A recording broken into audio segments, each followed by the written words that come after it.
ചോദിക്കും കലിമ കൽമ കലിമ, അങ്ങനെ അത് 2 പ്രാവശ്യം ചോദിച്ചുള്ളൂ. അപ്പം നമുക്കറിയില്ല എന്ന് പറഞ്ഞു.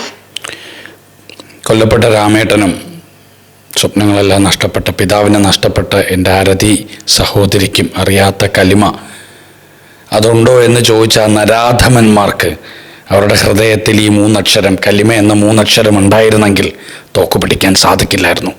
ഇങ്ങനെ നീചമായിട്ട് മനുഷ്യരെ കൊല്ലാൻ സാധിക്കില്ലായിരുന്നു.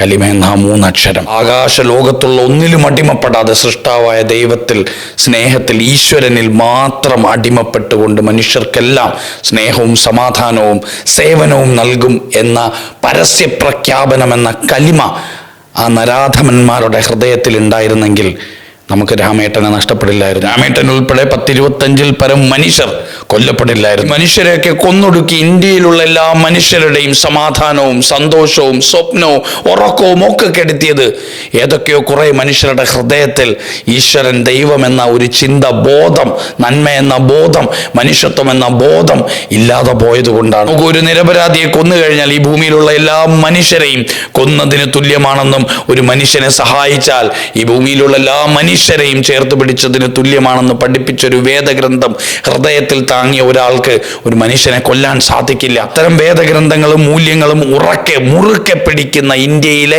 എല്ലാ മതവിഭാഗം മനുഷ്യരുടെയും ഇടയിൽ ഭിന്നിപ്പുണ്ടാക്കാൻ ശ്രമിക്കുന്ന ഇത്തരം സംഭവങ്ങളെ അപലപിക്കുക, ഇത് തീവ്രവാദം തന്നെയാണ്. അത് ആര് ചെയ്താലും, അത് ഏത് മതക്കാരൻ ചെയ്താലും, ഏത് രാജ്യക്കാരൻ ചെയ്താലും തീവ്രവാദം തന്നെയാണ്.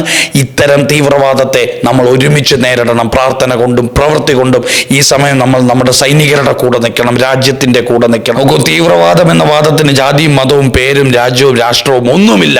മനുഷ്യത്വമില്ലായ്മ എപ്പം ഒരു മനുഷ്യനിൽ ഉണ്ടാകുമോ അവൻ വാദിക്കുന്നത് തീവ്രമായിരിക്കും.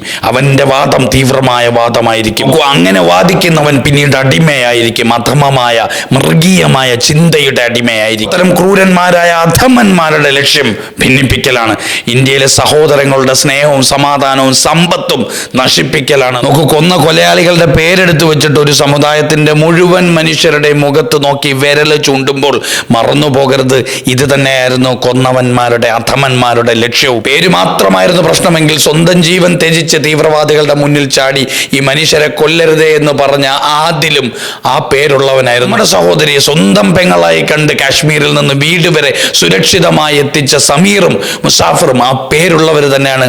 പേരല്ല നമ്മുടെ വിഷയം. പേരിന്റെ പിറകിൽ നമ്മൾ പോകരുത്. നിമിഷം നമ്മുടെ രാജ്യത്തിനൊപ്പം നിൽക്കണം, നമ്മുടെ ഭരണാധികാരികൾക്കൊപ്പം നിൽക്കണം, നമ്മുടെ സൈന്യത്തിനൊപ്പം നിൽക്കണം. അവർക്ക് കരുത്തായിട്ട് നമ്മൾ ഓരോ ഭാരതീയനും മുന്നിൽ നിൽക്കേണ്ടത് ജാതിയുടെയോ മതത്തിന്റെയോ പേരിൽ തല്ലിയിട്ടല്ല. സ്വന്തം പിതാവ് നഷ്ടപ്പെട്ടിട്ട് പോലും ധീരമായിട്ട് ക്യാമറയുടെ മുന്നിൽ വന്ന് മനുഷ്യന്മാരെ ചേർത്ത് പിടിക്കുന്ന സാഹോദര്യത്തിന്റെ സന്ദേശം പറഞ്ഞ ആരതി എന്ന സ്ത്രീയോടൊപ്പം, അത്തരം ഒരുപാട് കുടുംബങ്ങളോടൊപ്പം നമുക്ക് ചേർന്ന് നിൽക്കാൻ സാധിക്കണം.